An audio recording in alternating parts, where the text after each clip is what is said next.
let's do something a little differently.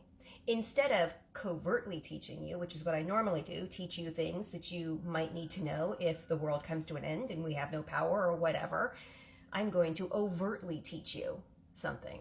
So we're going to make flour tortillas. Why are we going to make flour tortillas? We're going to make flour tortillas because it is one of the things that you can make if you just have a fire. Like if all you have is a wood burning fire, you can slap a griddle on top of it and cook it right from there. And flour tortillas are really easy because they are a mix, wait a few minutes and go. So we're gonna mix up the dough and then we're gonna let it sit for 30 minutes. Let's get going.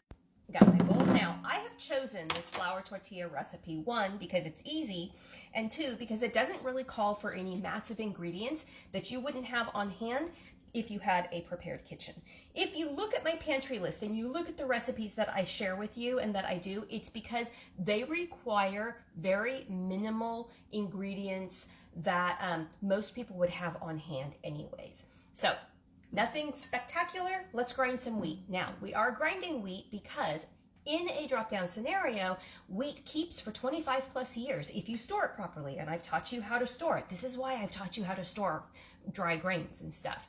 So when you open up your wheat berries and you put them in your grinder, I'm going to use an electric grinder, but that doesn't mean I don't have a handheld grinder right up there or another handheld grinder that we haven't even started looking at, but we're going to be looking at it soon. So let me get the wheat berries ground and come right back to you. So I just ground the wheat berries. The reason I use wheat berries instead of flour is because wheat berries keep for 25 plus years if they're properly stored. Flour keeps for 7. So you would have to have an awful lot of flour, and you would have to go shopping every 5 years for it. So there you go, 3.5 cups. It also has many, many nutritional benefits having been just ground. So bonus points for that. I'm also doing this just flying off the seat of my pants. So I'm probably forgetting a lot, but we're just going with it. 1 teaspoon of salt. Salt is something that everybody pretty much has to have they have to have salt to live. It's really good for your brain, believe it or not. Believe it or not. 1 teaspoon of salt.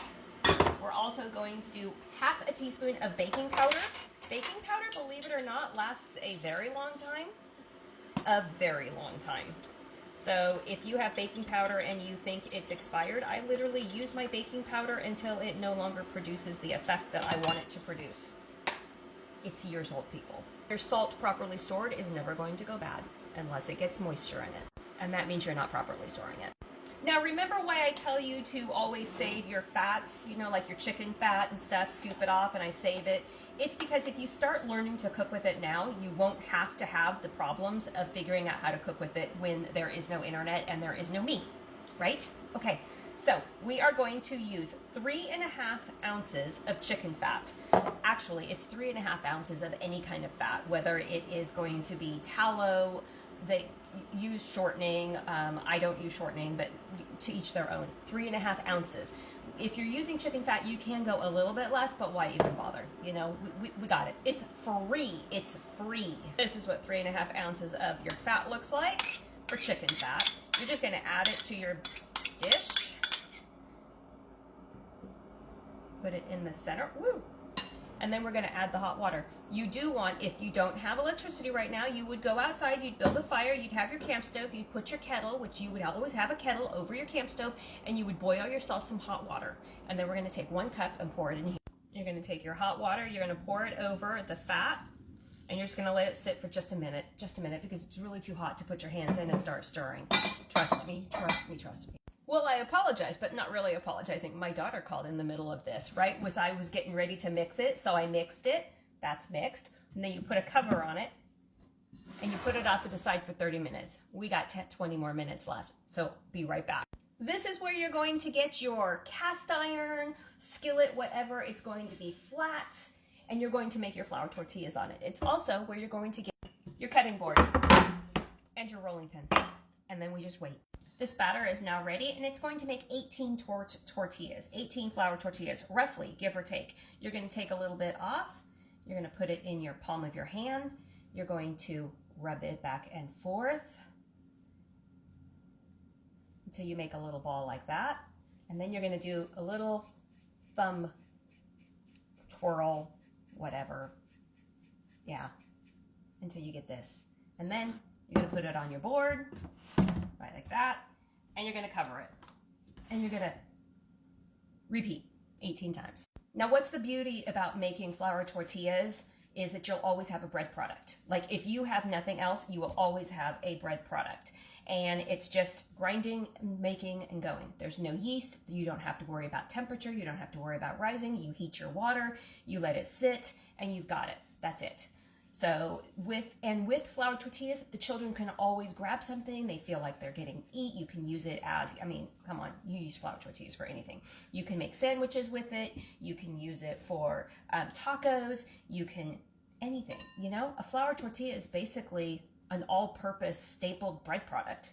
I'm gonna get rolling with this and heat up the griddle, which you would do over an open flame if you needed to, but also, wheat berries are so cheap, and you saw the amount of products, this whole entire thing, rather than buying a package of wheat berries in a grocery store, a package of tortillas in a grocery store, you literally can spend a fourth of the cost and make your own. It just takes a little bit of time.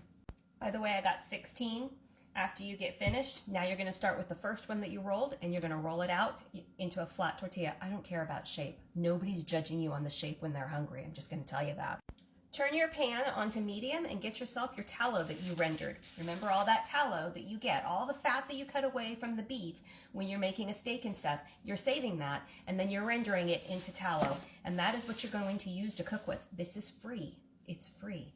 Now you're gonna take one of your tortilla balls that you put down, and you're just going to gently unroll it and make it into a circle or whatever. I like to think of them as shapes.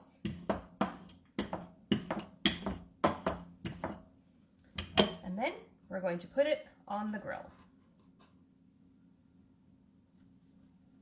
Because we just turned this on and it's not fully hot, it is going to take a little bit of time. That's all you have to do.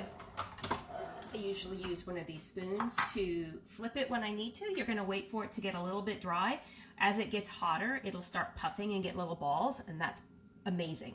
You can hear it sizzling. Okay. I'm not sure if you can see, but we have bubbles coming up in here in these areas, and so now I'm going to flip it. It's slightly brown. This second side is going to take a fraction of what the first side took. In the meantime, make sure you roll out another flour tortilla to have it ready to go, and you have your plate to put your done ones. This first one will be eaten rather quickly because it's always the best one. Okay, now we have that. We put that one there. We take the lard, just a little bit, and we put the next one down. And you just keep going.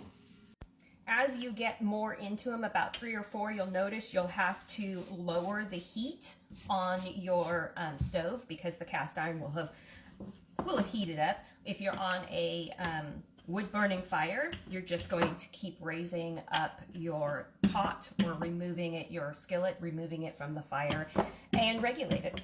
You'll have to play around and practice on the fire.